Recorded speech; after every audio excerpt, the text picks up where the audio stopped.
Je suis en train de regarder derrière votre personnalité, votre corps, l'être que vous êtes, l'absolu, la représentation de l'absolu que chacun est.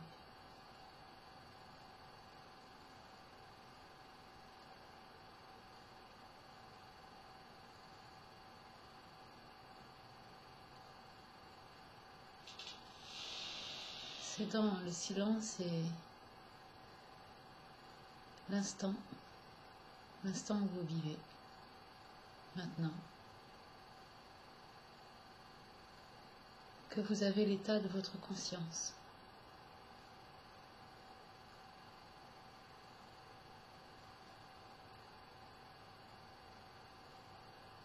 Les pensées, les mots,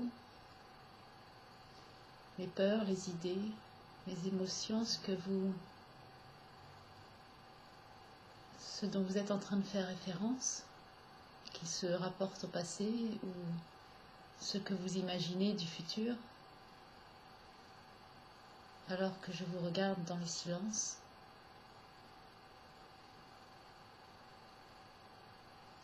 sont ceux qui vous empêchent à l'instant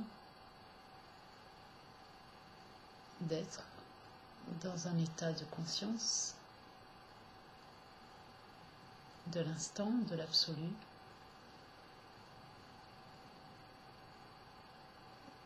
d'un état d'éveil. La pensée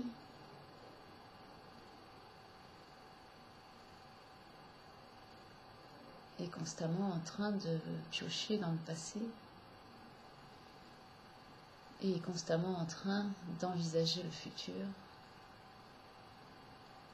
Le mental, qui fait que toute la journée vous pensez en prenant référence à ce que vous connaissez déjà de votre passé et comment vous envisagez la construction de votre futur, vous empêche d'être dans l'état de conscience de maintenant. Votre état de conscience, la conscience de qui vous êtes, de ce que vous êtes, et l'état absolu de l'instant présent.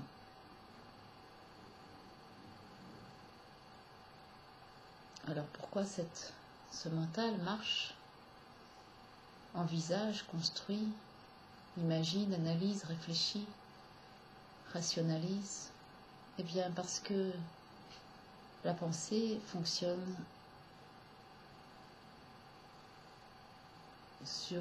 automatiquement sur le passé. Et le mode de survie de l'être humain est de prévenir et d'envisager le futur pour prévenir de ses besoins. Et plus nous avons de peur, plus nous croyons que nous avons à prévenir du futur et à envisager des modes de survie. Alors comment se libérer de cette turbulence intérieure qui implique que nous vivons dans une turbulence extérieure et que nous posons des actes en permanence dans l'idée de subvenir à nos besoins, de se protéger constamment. L'ego, l'inconscient, la pensée est en train d'appeler des besoins et auxquels on doit répondre. On a juste à satisfaire nos besoins et ces besoins sont liés à des peurs illusoires. Et ces peurs illusoires sont validées et construites dans le passé. Et ainsi, nous reproduisons le passé dans le futur, par la pensée qui construit le futur et qui prend sa source en arrière, dans nos peurs.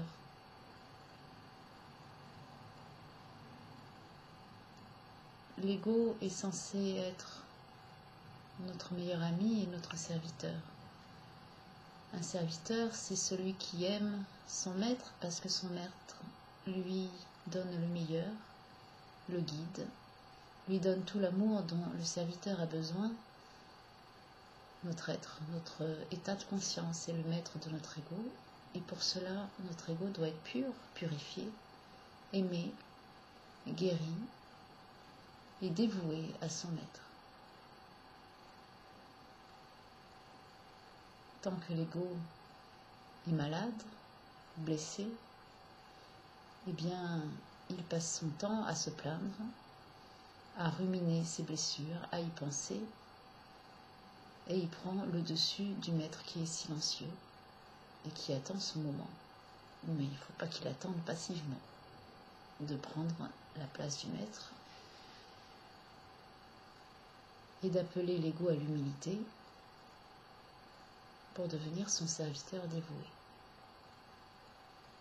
Il s'agit donc, pour être dans l'instant présent et la conscience, dans l'état de conscience présente, de chaque seconde, conscience de soi et de l'environnement qui nous entoure, des bruits, des sons, des images, des odeurs, des sensations physiques, de l'énergie, de l'air, du vent, de la beauté qui nous entoure.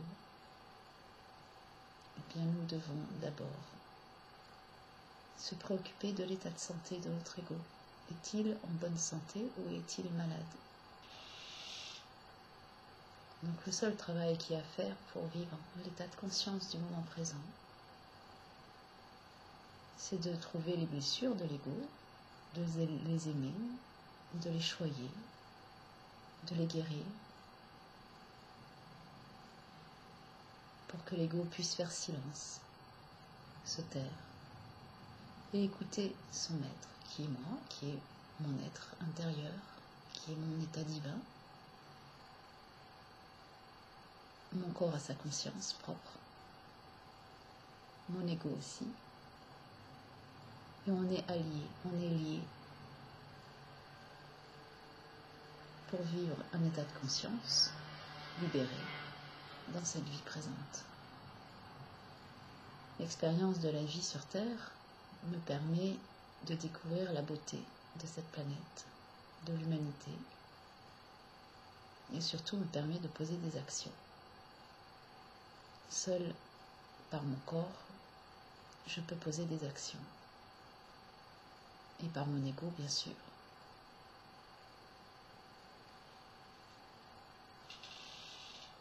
Je pose des actions si je suis libérée de mon illusion, de mes blessures. Si mon mental fonctionne en permanence en référence de mes peurs, je ne suis pas en train de poser des actions dans mon état de conscience du moment. Je suis juste en train d'être constamment en réaction, c'est-à-dire je réponds aux besoins de mon ego, aux besoins que mon ego a besoin que je satisfasse pour le soulager de ses souffrances et de ses blessures. Donc à chaque fois que je ressens un besoin ou un manque, je veux poser des actions pour le satisfaire et sentir le moins possible la souffrance. Et à partir de là, je n'ai pas commencé à vivre réellement l'état de mon être. Donc on commence par soulager l'ego, les souffrances, le corps, les mémoires cellulaires, les mémoires physiques, les mémoires biologiques. Et ensuite, je peux donner un sens à ma vie, le sens que moi je décide en tant que maître de ma vie. Je pose des actions libres dans ce sens-là, pas à pas, et ainsi j'apprends à vivre dans l'état de conscience, dans la vie humaine.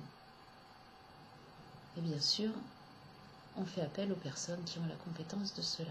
On ne peut pas tout seul trouver les blessures inconscientes qui sont inscrites dans nos mémoires, et on ne peut pas tout seul les déprogrammer, les libérer, et on ne peut pas tout seul reprogrammer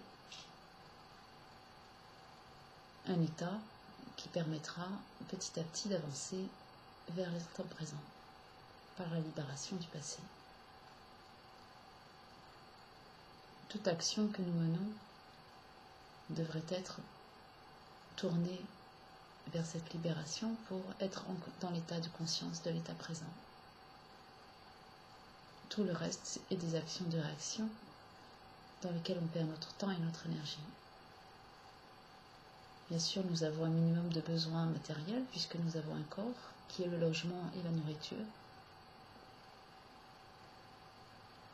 C'est tout.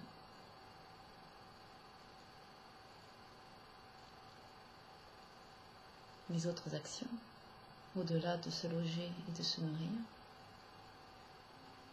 devraient être destinées à chercher et à écouter mon mental pour aller voir comment il se construit, toujours de la même manière. Le mental tourne sur les blessures passées. Quand les blessures sont guéries, il ne tourne plus. Il est posé, comme un lac, et l'ego peut faire silence, et le maître peut enfin se faire entendre.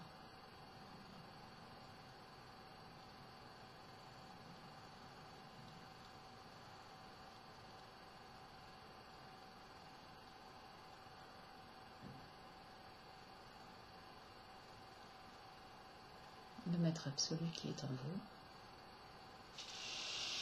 se manifeste dans le silence. Ensuite, la joie intérieure pousse à l'action,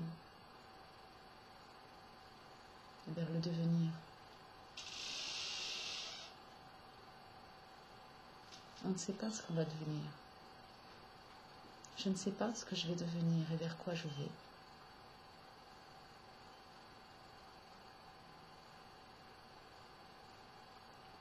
J'écoute le silence. J'écoute mes aspirations, mes inspirations. J'écoute mes limites.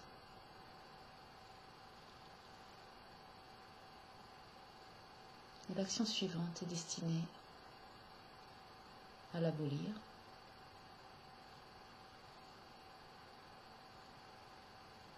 Pour découvrir à chaque jour ce que je deviens. À tout de suite.